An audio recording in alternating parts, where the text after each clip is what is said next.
ಮುಂದಿನ ಸುದ್ದಿ ಏನಂತಂದರೆ ರೈತರಿಗೆ ಸಂಬಂಧಪಟ್ಟಿದ್ದು. ರೈತರಿಗೆ ಬೆಳೆ ಬೆಳಿಬೇಕಂತಂದರೆ ನೀರಾವರಿ ಬೇಕು, ನೀರಾವರಿ ಇದ್ದರೆ ವಿದ್ಯುತ್ ಬೇಕು.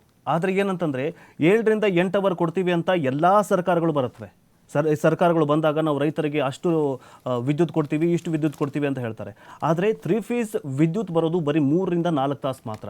ಆ 3ರಿಂದ 4 ತಾಸಿನಲ್ಲೂ ಕೂಡ ಕಣ್ಣ ಮುಚ್ಚಾಲೆ ಈ ವಿದ್ಯುತ್ ಸರಬರಾಜು ಕಂಪನಿಗಳದ್ದು. ಅದಕ್ಕೆ ಸಂಬಂಧಪಟ್ಟಂತೆ ಒಂದು ವರದಿ ಇದೆ. ಏನಂತಂದರೆ ಬೆಳೆಗಳಿಗೆ ನೀರು ಉಣಿಸೋದಕ್ಕೆ ನಿರಂತರವಾಗಿ 7 ಗಂಟೆ 3 ಫೇಸ್ ವಿದ್ಯುತ್ ನೀಡಬೇಕು. ಆದರೆ ಲೋಡ್ ಶೆಡ್ಡಿಂಗ್ನಿಂದಾಗಿ 3ರಿಂದ 4 ಗಂಟೆಗಳು ಮಾತ್ರ ವಿದ್ಯುತ್ ಪೂರೈಕೆಯಾಗ್ತಾ ಇದೆ. ಇದು ನದಿ ಪಾತ್ರದ ರೈತರಿಗೆ ತುಂಬ ಕಷ್ಟವಾಗ್ತಾ ಇದೆ. ಯಾಕಂತಂದರೆ ಕೈಗೆ ಬಂದ ತುತ್ತು ಬಾಯಿಗೆ ಬರಲಿಲ್ಲ ಅನ್ನೋ ಹಾಗಾಗಿದೆ. ಯಾಕಂತಂದರೆ ಈಗಾಗಲೇ ಬೇಸಿಗೆ ಬಂದಿದೆ. ಬಟ್ ಮುಂದಿನ ದಿನ ಈಗಿನಿಂದಲೇ ಲೋಡ್ ಶೆಡ್ಡಿಂಗ್ ಶುರುವಾಗಿದೆ. ಈ ಲೋಡ್ ಶೆಡ್ಡಿಂಗ್ ಏನಂತಂದರೆ 3ರಿಂದ 4 ಗಂಟೆಗಳ ಕಾಲ ವಿದ್ಯುತ್ ಕೊಟ್ಟರೆ ಒಂದು ಅರ್ಧ ಎಕರೆ ಗದ್ದೆ ಇದ್ದರೆ ಆ ಅರ್ಧ ಎಕರೆ ಗದ್ದೆಗೆ ಒಂದು ಅರ್ಧ ಎಕರೆ ಗದ್ದೆನಲ್ಲೂ ಕೂಡ ಒಂದು 2ರಿಂದ 3 ಸಾಲು ಕೂಡ ನೀರು ಉಣಿಸೋದಿಲ್ಲ, 3ರಿಂದ 4 ಇದಿದ್ರೆ. ಸೊ ಹೀಗಾಗಿ ಏನಂತಂದರೆ 3ರಿಂದ 4 ಗಂಟೆ ಬೇಡ, ಒಂದು 5ರಿಂದ 6 ಗಂಟೆ ನಮಗೆ ವಿದ್ಯುತ್ ಕೊಡಿ, ನಾವು ಬೆಳೆಯನ್ನು ಬೆಳ್ಕೊಳ್ತೀವಿ, ಏನೋ ಜೀವನ ಮಾಡ್ತೀವಿ ಅಂತ ರೈತರು ಹೇಳ್ತಾ ಇದ್ದಾರೆ.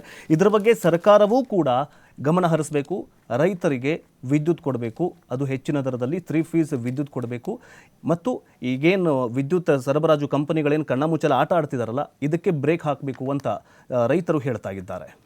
ಎಸ್, ಆಕ್ಚುಲಿ ಒಂದ್ ಕಡೆಯಲ್ಲಿ ಇದು ರೈತರಿಗೂ ಕೂಡ ಸಮಸ್ಯೆ ಆಗಿದೆ. ನಾವು ನೋಡಿ ಪಾಪ ರೈತರ ವಿಚಾರದಲ್ಲಿ ನೋಡೋದಾದ್ರೆ ಅತಿಯಾಗಿ ಮಳೆ ಆಗ್ಬಿಡುತ್ತೆ, ಸಮಸ್ಯೆ ಆಗತ್ತೆ. ಮಳೆನೇ ಆಗಲ್ಲ, ಸಮಸ್ಯೆ ಆಗತ್ತೆ.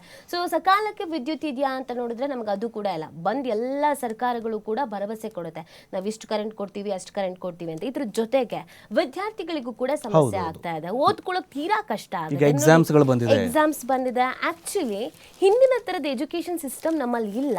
ತುಂಬಾ ಸ್ಕೂಲ್ಗಳಲ್ಲಿ, ಕಾಲೇಜುಗಳಲ್ಲಿ ಈ ತರಗತಿಗಳಲ್ಲೇ ಆನ್ಲೈನ್ ಕ್ಲಾಸಸ್ ಅಂತ ತಗೊಳ್ತಾ ಇರ್ತಾರೆ. ಲ್ಯಾಪ್ಟಾಪ್ ಗಳನ್ನ ಯೂಸ್ ಮಾಡ್ಕೊಳ್ಬೇಕಾಗಿರುತ್ತೆ, ಮೊಬೈಲ್ಗಳಲ್ಲಿ ಹೋಮ್ ವರ್ಕ್ ಕಳಿಸ್ತಾ ಇರ್ತಾರೆ. ನಾವು ಅಪ್ಡೇಟ್ ಆಗಬೇಕು, ಅಪ್ಗ್ರೇಡ್ ಆಗಬೇಕು, ಎಜುಕೇಶನಲ್ ಕ್ವಾಲಿಟಿ ಬೇಕು ಅಂತ ನಾವು ಬಯಸ್ತೇವೆ. ಹಳ್ಳಿಗಾಡು ಪ್ರದೇಶದ ಮಕ್ಕಳುಗಳಿಗೆ ಇದು ಬೇಡವಾ? ಹಾಗಾದ್ರೆ ಅವರೆಲ್ಲ ಏನೋ ಒಂದು ಇಂಪ್ರೂವ್ಮೆಂಟ್ ಆಗ್ತಾ ಇರುತ್ತೆ. ಅವರಿಗೆ ಎಕ್ಸಾಮ್ ಟೈಮಲ್ಲಿ ಓದ್ಕೋಬೇಕಾಗ್ತಾ ಇರುತ್ತೆ. ಇವಾಗ ಸಾವಿರಾರು ಕ್ಲಾಸಸ್ಗಳಿರುತ್ತೆ. ನಾವು ಯೂಟ್ಯೂಬಲ್ಲಿ ಯಾವ್ದಾದ್ರು ಕ್ಲಾಸ್ ಅಟೆಂಡ್ ಮಾಡ್ತೀವಿ ಅಂತ ಹೇಳ್ತಾ ಇರ್ತಾರೆ. ಪರ್ಸನಲ್ ಆಗಿ ಯಾವ್ದಾದ್ರು ಆನ್ಲೈನ್ ಕ್ಲಾಸಸ್ಗಳಿಗೆ ಜಾಯ್ನ್ ಆಗಿರ್ತಾರೆ. ಅಥವಾ ಸ್ಕೂಲ್ ಕಡೆಯಿಂದಲೇ ಮಕ್ಕಳಿಗೊಂದು ಎಕ್ಸ್ಟ್ರಾ ರೀತಿಯಾದಂಥ ಎಜುಕೇಶನ್ ಸಿಗ್ಲಿ ಅಂತ ಕ್ಲಾಸಸ್ಗಳಿರುತ್ತೆ. ಲ್ಯಾಪ್ಟಾಪ್ ಬಳಸ್ತಾ ಇರ್ತಾರೆ ನಮ್ಮ ಹೈಸ್ಕೂಲ್ ಮಕ್ಕಳು.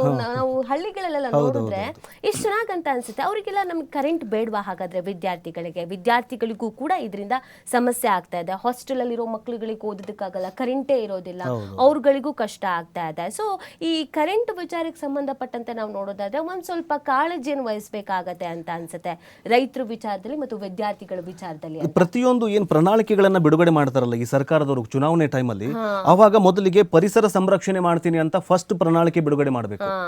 ನಾನು ಪರಿಸರ ಸಂರಕ್ಷಣೆ ಮಾಡ್ತೀನಿ, ನಾನು ಗಲೀಜಾಗದಿರೋ ಹಂಗೆ ನೋಡ್ಕೊಳ್ತೀನಿ, ನಾನು ವಾಯು ಮಾಲಿನ್ಯವನ್ನು ತಡೆಗಟ್ತೀನಿ, ನಿಮ್ ಗ್ಯಾರಂಟಿಗಳು ಬೇಡ. ಗ್ಯಾರಂಟಿಗಳು ಬೇಕು, ಯಾಕಂತಂದರೆ ಗ್ಯಾರಂಟಿಗಳು ಬೇಡ ಅಂತ ಹೇಳೋಕ್ಕಾಗಲ್ಲ. ಬಟ್ ಅದರ ಜೊತೆಗೆ ಪರಿಸರ ಸಂರಕ್ಷಣೆ ಮಾಡ್ತೀನಿ, ನಾನು ರೈತರಿಗೆ ವಿದ್ಯುತ್ ಕೊಡ್ತೀನಿ, ಮಕ್ಕಳಿಗೆ ಎಕ್ಸಾಮ್ ಟೈಮಲ್ಲಿ ಕರೆಂಟ್ ಹೋಗದಿರೋ ಹಾಗೆ ನೋಡ್ಕೊಳ್ತೀನಿ ಅಂತ